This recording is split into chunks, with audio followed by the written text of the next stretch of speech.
I'm gonna go over some old video footage here, some maintenance that's been done. The machines are ready for logging now. This is a while back. I know the differential here leaks a little oil out into the brake housings, so I wasn't surprised that I needed to fill a liter. I also checked the bogies on both machines. I think it might have been covered that I checked the forwarder already. Here it's the harvester, and one side here have had some little specks in it, so I've been a little worried and checked it extra, but now it seems fine. Nothing to talk about, so that's good. There is some super fine material, but no flakes that are sparkly at least, so it looks good. Checked all four plugs.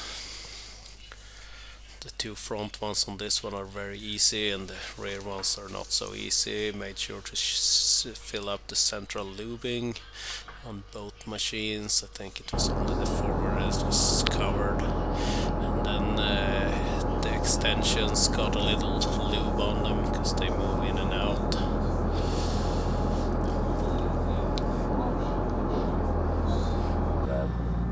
And it was used to move a few pieces around since it was up and running.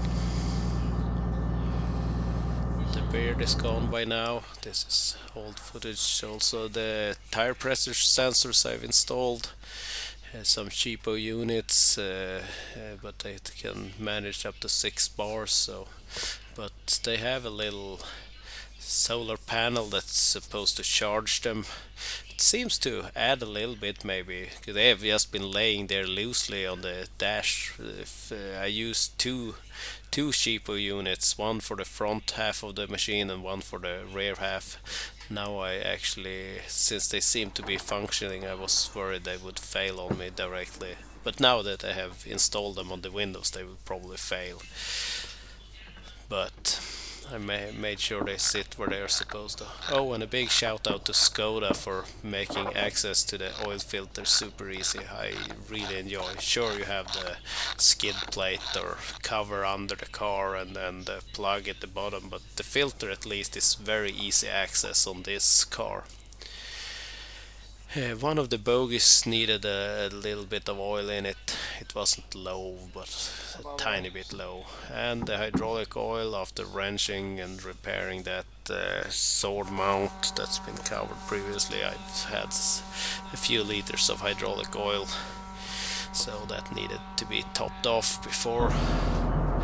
And the extension on this machine. One of the golden curtains on the first one I've had issue with on the harvester. Took that off. It's a little bit of a different one.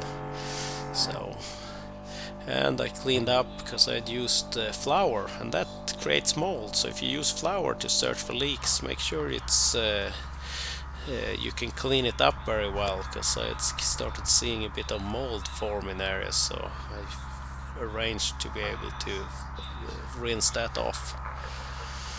Did a little bit of a test run, taking down a couple of birch trees below the house. One was a really ugly looking one that had little value in it, but and I didn't fully cover the golden curtain repair super well. So if I ever do another one from this machine, I will need to cover that a whole lot better, because it's kind of a little bit different setup than in the forwarder here that I've covered before.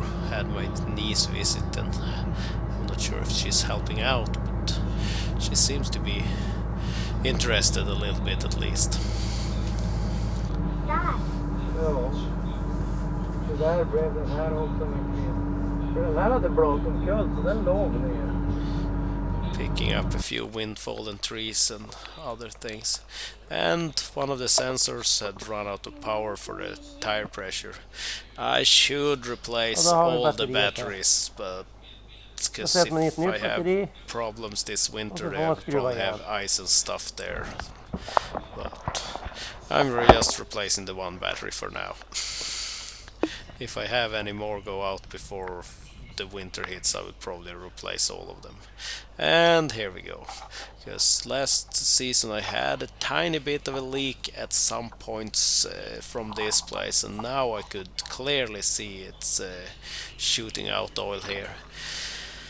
And luckily it's the side that has easier access, and I missed a little here because I kind of changed the camera angle. They are tricky to get up and down the bolts. A few of them don't really want to play nice, and they have a bit of resistance the entire way, so that's annoying. And when I replaced the seal, they were not really looking that bad, the seals, so I'm not sure if it was just an overpressure and it shot out a little oil and would have kept sealing.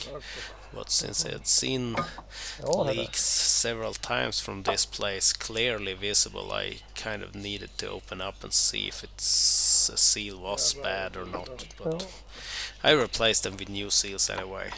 Yeah, with the strap to pull up the pipes to be able to change the seals under the pipes and tighten things up. Small issue with the brake, it did not fully release the brake. I could feel there was some resistance. It did roll when going down the hill in transportation gear. All the pressure seems great, so off the bleeding. I removed some of the metal covers here for easier access to open up the bleed port, and I also removed the cover on the other side where the hydraulic cylinder for the little ladder is connected to the place where you can bleed, so I just opened up the hose leading to that ladder also. I think the problem was here in the front end, because the issue was solved. The rear end, I could just undo the plug on one side here, the other side the plug is messed up, but since it seems to function now with absolutely no resistance if releasing the brakes, I will be happy with that for now, and will try to remember to get a new plug and replace that in the future sometime. So I think that's it. The machines should be all ready for logging this winter, and I will very soon start with that.